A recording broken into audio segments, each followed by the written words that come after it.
Boker Tov, nous étudions aujourd'hui la troisième Mishnah du sixième chapitre du traité Shabbat. La Mishnah reprend des thèmes qui ont déjà été traités concernant les objets qu'une femme pourrait sortir ou pas avec pendant Shabbat et donc nous remet dans le contexte de ce qu'on avait dit donc dans la première Mishnah, qui est que lorsqu'il y a un habit, on peut sortir avec. S'il y a un bijou, eh bien, au niveau de la Torah, au niveau du din Torah, de la loi Torah, on peut sortir avec, mais pour certains bijoux, les sages ont fait un décret qui interdit de sortir avec, pour deux raisons au moins. Peut-être la crainte donc de le porter, et surtout donc cette crainte, c'est en fait une seule crainte, la crainte qui est bien, de le porter et qu'une femme le montre à sa camarade. Et donc la Mishnah commence à nous énumérer une liste de certaines choses qu'on avait déjà vues auparavant, et nous allons voir quelle est la différence entre cette Mishnah et la Mishnah première. L'autre une femme ne sortira pas avec une aiguille percée. Alors, on avait déjà vu ça auparavant, l'aiguille percée, et cette fois-ci, donc pourquoi est-ce qu'une femme ne sortira pas avec ça? Parce que, eh bien, ce n'est pas du tout une aiguille qui peut être considérée comme un bijou, mais c'est véritablement donc un objet de travail pour le tailleur. La Mishnah avait déjà parlé du tailleur qui ne sortirait pas avec son objet de travail avant Shabbat. Vraisemblablement, la Mishnah parlait là-bas de Baalé Melacha, c'est-à-dire d'artisan. Et la Mishnah ici donc insiste sur le fait que même si quelqu'un n'est pas artisan, mais donc de sortir avec une aiguille pour quelque raison que ce soit, eh bien c'est également interdit parce que ce n'est pas un bijou. Vélo betabat shesh ala chotam, et nous non plus avec une bague munie d'un sceau, avec laquelle donc on peut signer. Très intéressant de considérer cette donnée, puisque la Mishnah nous parle donc d'une femme qui a un sceau avec lequel elle peut signer. On sait qu'à l'époque, les hommes étaient essentiellement dans le monde des affaires, et la femme n'était pas trop dans ce monde-là. Le Talmud Bavli eh bien, nous raconte, et c'est une différence peut-être entre la culture israélienne de l'époque et la culture babylonienne, que dans la société juive, il y avait pas mal de femmes qui justement avaient des fonctions de businessman, businesswoman si vous voulez. Et donc, ces femmes-là avaient ce genre de bague avec le sceau. C'est la raison pour laquelle elles ne pourront pas sortir avec pendant Shabbat. Le Talmud suppose émet deux possibilités, soit pour justement une femme qui a ce rôle de business, donc Isha Gizbarit, soit une femme à laquelle son mari lui a donné quelques secondes à garder cette bague avec le sceau, et ensuite, donc, elle a oublié de l'enlever, elle sort avec. En tout cas, l'idée est la même. On a quelque chose qui n'est pas ici un bijou, mais essentiellement donc un outil de travail. On continue la Mishnah. Velo becholiar. Velo becholiar, choliar. Alors, choliar, c'est un ustensile, c'est plutôt une sorte une sorte de diadème comme ça, que la femme mettrait autour de la tête. Et c'est une sorte de, a priori, donc de bijou. Donc, pourquoi une femme ne sortirait pas avec cela? Le mot colliard donc, est traduit dans le Talmud Bavli par Merkavta, ou Merchavanta plutôt, et on le retrouve dans une histoire bien connue de Rabbi Akiva, auquel les Kaldaïm eh bien, avaient prédit que sa fille, Rabbi Akiva, le jour où elle se marierait, eh bien, elle mourrait, et la fille avait énormément peur de cela.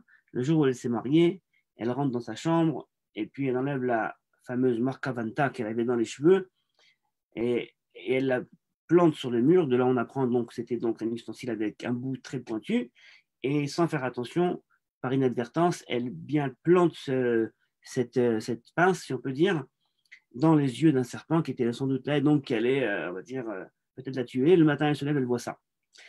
Bon, c'est évidemment tout un débat sur cette histoire elle-même, c'est pas le moment d'en parler, mais en tout cas, ne serait-ce que pour voir le couliard qu'il y a là-bas, donc la Mechaventa.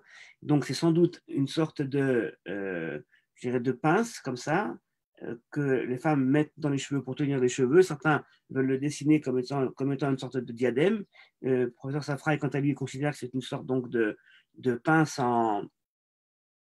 en spirale, une sorte de spirale comme ça, dont le but essentiel eh bien, n'était pas d'être un bijou, mais essentiellement de tenir les cheveux.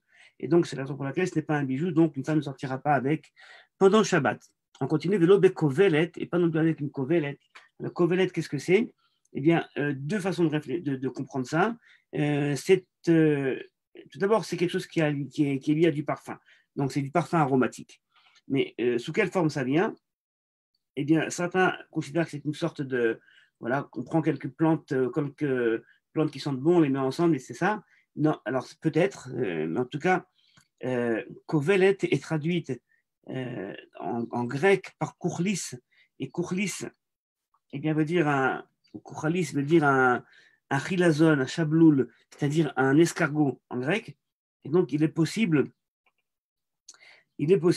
qu'on parle là donc d'une petite boîte aromatique, une petite coquille d'escargot, au sein de laquelle, justement, eh bien, il y avait du parfum et que la femme donc sortait avec pendant Shabbat, où le Talmud traduit encore Chumarta des Philon, c'est donc évidemment lié beaucoup plus proche donc du grec pour ce qu'on a vu.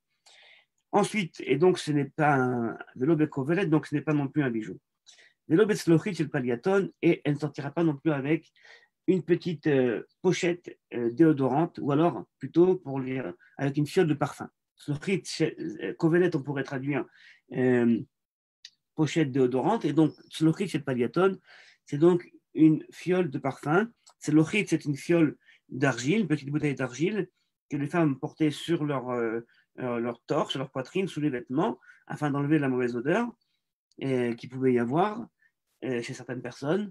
Et donc, paliaton, c'est du parfum. Et donc, une femme ne sortira pas avec donc une petite fiole de parfum sur elle, selon cet avis-là, qui est donc l'avis de Rabbi Eliezer, je vous rappelle, parce que, justement, ce n'est pas un parchit, ce n'est pas un bijou. Et si elle est sortie, alors elle est chayevet d'un korban khatat. La vie de Rabbi Eliezer, c'est sans doute que, comme on le voit dans l'Ir Yerushalmi, qu'une femme ne sortira pas avec ça. Et que, alors que Rabbi ne peut pas sortir avec ça, et si elle sort, elle est chayevet khatat, Rabbi Eliezer considère, lui, que si elle sort uniquement dans la cour. Et les Chachamim nous diront après, continueront et diront, Chachamim potrim, bekovelet ou bezolechit sepaliaton. Les Chachamim, quant à eux, permettent, si elle est sortie avec ça par inadvertance, eh bien, ils permettent donc de sortir avec cette fameuse pochette déodorante et cette fiole de parfum, parce que selon eux, eh bien, ce sont véritablement donc des bijoux. Mais évidemment, le mot qui apparaît ici essentiel, c'est potrim. Donc, est-ce que c'est patour, aval, assour? Je vous rappelle, dans toutes les lois de Shabbat, donc, on a cette idée-là, qui est patour, c'est-à-dire qu'il n'y a pas d'obligation d'amener un korban khatat, il n'y a pas de faute, je dirais, qui entraîne une punition par le korban khatat, ou alors c'est moutar. Alors, certains moments dans la Mishnah, certains chercheurs veulent dire que dans les termes de la Mishnah, le mot patour veut dire moutar, et que la différence entre patour et moutar est arrivée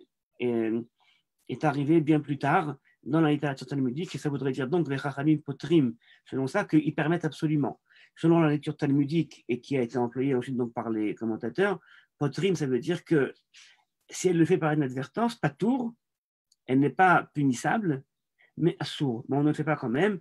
Regardez ce que dit le Barthénora, Chachamim potrim, des savrés de Tarchetin inhu. Les Chachamim donc considèrent qu'on peut sortir avec une fiole de parfum, avec une pochette déodorante, parce qu'ils considèrent que ce sont des bijoux, ou les Chatrina l'Orecha'a, mais a priori, elle ne peut pas le faire. Dilma Shalfa ou Mechavia, de peur justement qu'elle le sorte et qu'elle le montre à ses amis, à ses camarades, et donc qu'elle en vienne donc à le porter pendant Shabbat, Ve'alacha ki Chachamim. Et donc, l'alacha est comme les sages à ce niveau-là. Voilà pour notre troisième Mishnah. Nous continuerons donc demain, si Dieu veut, la quatrième Mishnah du 6e chapitre de Shabbat. Bonne journée à tous.